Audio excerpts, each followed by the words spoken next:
mahadsanid mudane gudoomiye waxaan salaamayaa xildhibaanada sharafta leh waxaan soo dhaweynayaa wasiirka iyo waliba raaligelintii uu baarlamaanka siiyey maanta loomaba geli kareenoo wasiirka dee 10 qof buu wataayo cidba la hadli karmaysa maanta marka intaasaynu ku dhaafaynaa mudane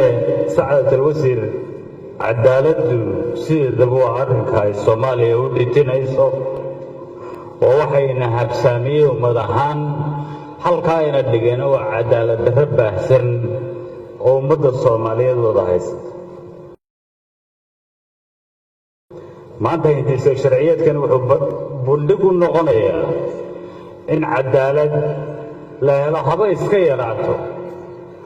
awoodda aynu leenahay ama dawladdu u leedahay inay ku daboosho baahiyaha asaasiga ee dadka xidhan ee faraha badan ee ku jira waxaan kaloo wasaaradda uga cudur daarayaa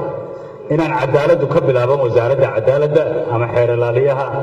ama jaajka meesha fadhiya ee ka soo bilaabanto xubno ka madax bannaan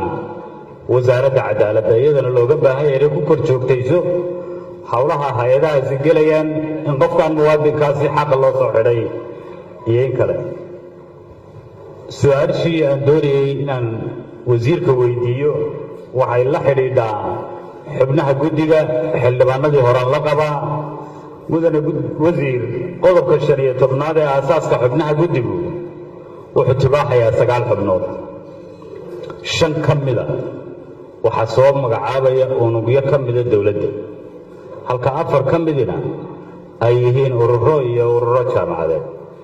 kii maxkamadda saarayay garyaqaankii guud kii ku oogayay asluubtii booliiskii soo xidhayay wixiiba iyagaa guddida u ah bundhig u ah oo tirada nambarka iyagaa haysta mabaadi'da guud ee xeerkuna wuxuu dhigayaa inuu muwaadinku helo qareen madax bannaan oo saxa mudane wasiir sidee laysu waafajinayaa 9 xubnood ee dawladdu magacowday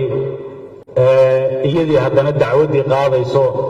ku-oogihii iyo xukumihii iyo wixiiba ay maaragtay isku mid yihiin bal arrinkaasaan rabnay inaad mabaadi'da guud ahaan nooga jawaabto billahi tawfiiq xildhibaan mukhtaar